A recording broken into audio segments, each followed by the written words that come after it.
Hey, we're Greg and Erin Smalley, and today's marriage tip is going to help you build the marriage that God intended. Make sure you stick around to the very end so you don't miss any of the tips, especially the final ones. Well, now I want to know what is the final tip? It's a I don't know what you're surprise. talking about. It is a surprise. Greg doesn't cannot watch to the wait. very end, but I know you will.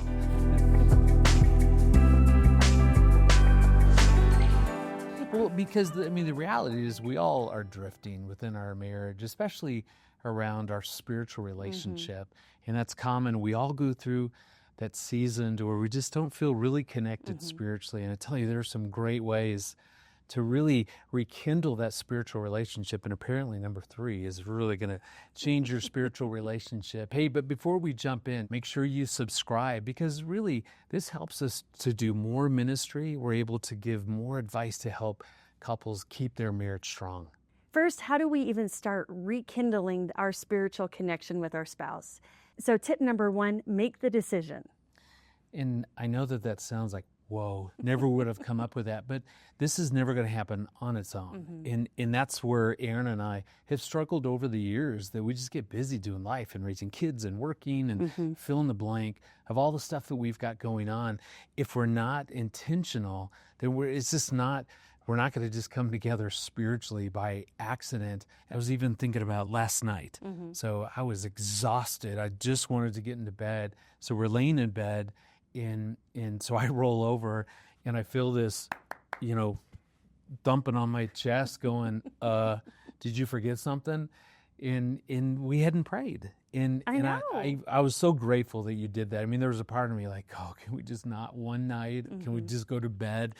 But I was like, no, you know what? This matters. And this helps us to stay strong together. Well, after a long day, you never know what you're going to experience throughout a day. I know my day yesterday was exhausting, and coming home, getting dinner, getting everything done for the night, getting in First bed. of all, I made dinner last night. You did make dinner last night. It was good. But making sure that we're taking the time to connect spiritually, to pray together, is such a bonus for me. It so fills me and helps me to feel connected to you and to God. Yeah, and again, this might feel intimidating. Some are like, what does that even look like? How do we do that? And the way Erin and I just do this is we'll ask each other, what's something that I can pray for you about tomorrow? Now, last night, I didn't even do that. I prayed for us.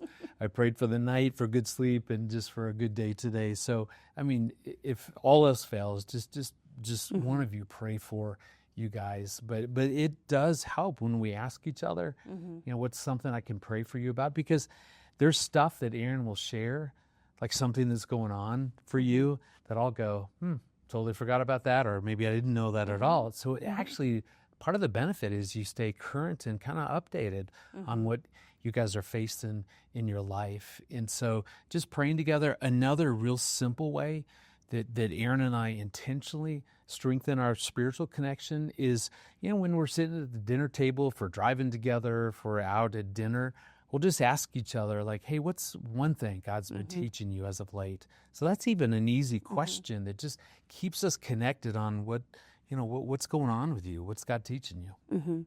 So tip number 1, make the decision. Tip number 2, don't do it alone. Yeah. We so need other people to journey with us, and to be around like-minded couples is so important. I know for us, even tonight, we have our marriage small group, and we have journeyed with the same couples for the last 15 years. Yeah. And it's so awesome when we get together. We have been through so many things together.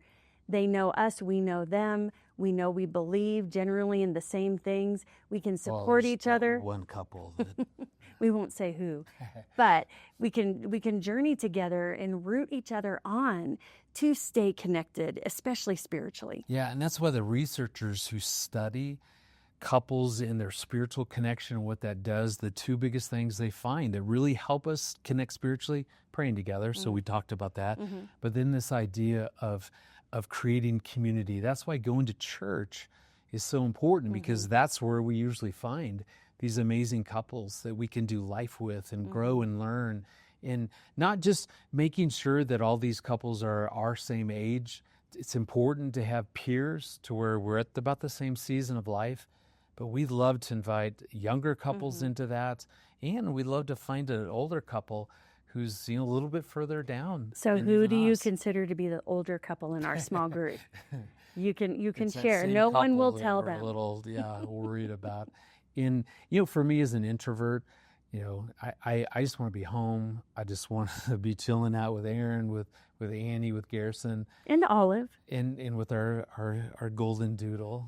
But I tell you what, this morning though, I knew that we had small group tonight, and there was a real excitement for me. So I'm just telling you, there's something powerful for me, even as an introvert, of having having those guys, having those couples that we can really connect with. That I was actually looking forward to. Well, I was tonight. really excited. I baked a cake this morning for a small group What tonight. you were doing? Yeah. I thought I was getting I pancakes. can't wait to have that cake tonight. Well, we'll do that. So, again, tip number 1, be intentional, make that decision. Tip number 2 is build that community. You need people in your life. Marriage is not an individual sport, it's a team sport. So you're thinking, gosh, it sounds great to be in a marriage small group, but my spouse isn't excited about joining me in this.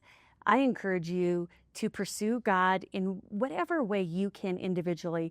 I know I go to women's Bible study on Wednesday mornings. This morning it was canceled because of this crazy weather we have. But going and being with other women, reading God's word, praying for each other, encourages my faith so much. So you continue to grow spiritually. There's even marriage small groups that will take an individual, ask around at church. You continue to grow and set the example of what you're looking for. Because so often, as your spouse who's resistant to attending a small group or a Bible study together, as they see you attending and you changing and growing, you just never know the influence you'll have. And if all else fails, bring cake. They might go for the cake. My cake looks really I good. just realized that's why I'm excited to go. Well, and I would say it's the same thing for a husband. So if your wife is reluctant to go, again, you are responsible for your spiritual health. And so make sure that you're a part of those men's groups and the men's Bible study, and make sure you've got that good community of guys. And as you invest in that, we continue to pray for your wife. Tell her about what you're learning, the impact that you feel it's making. Just begin to introduce that as a conversation, and then invite her at some points. Hey, I've heard about this marriage small group, or a Bible study, church, something. But make sure that you're still doing those things to make sure you're growing spiritually. So tip number 3, pay it forward. There's something so profoundly impacting when you minister to another couple. It introduces life both to you as an individual as well as to your marriage. Yeah. I mean, we're called as God blesses us. So as we're pursuing each other through prayers, we have communities, so we're going to church and small groups, and all that is God is building and strengthening our connection in our marriage. Then now we have an opportunity to invest in another couple.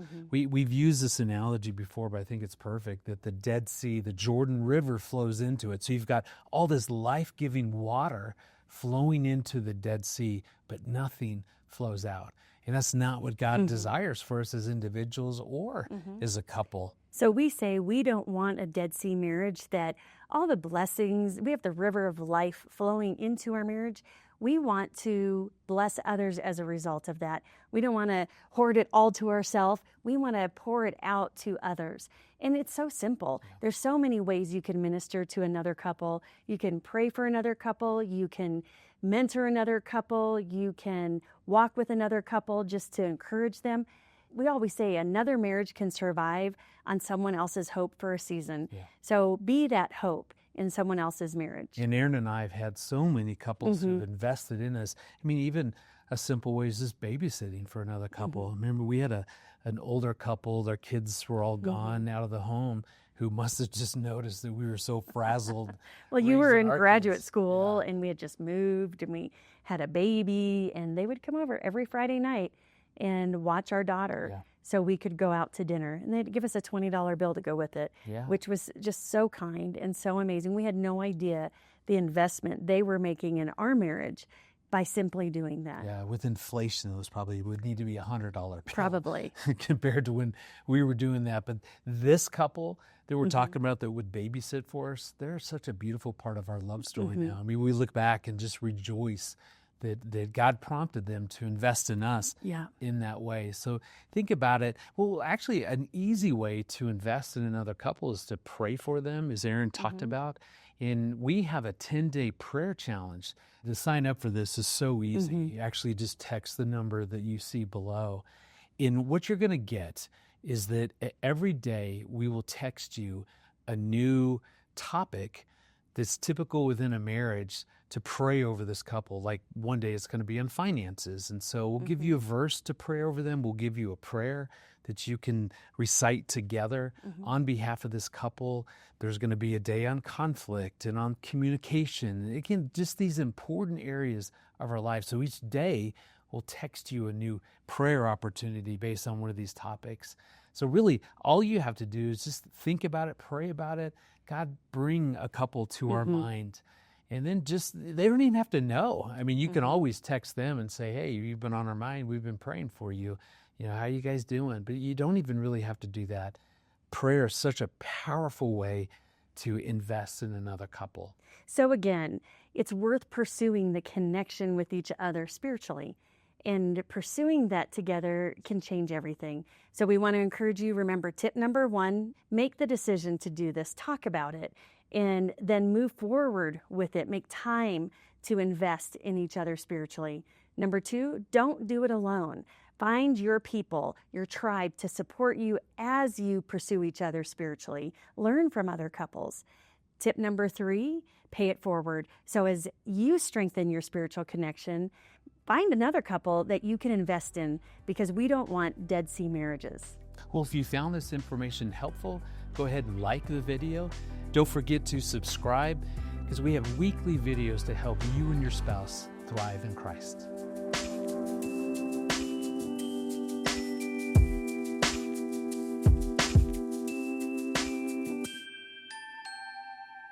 Hey, we're Greg and Erin Smalley. Today's marriage tips are going to help you build the marriage that God intended. So make sure you stick around so you can hear the last tips. Watch to the very end.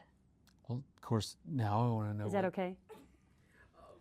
Oh, I didn't know. It's rolling. I thought you were asking a question. I was like, that's okay.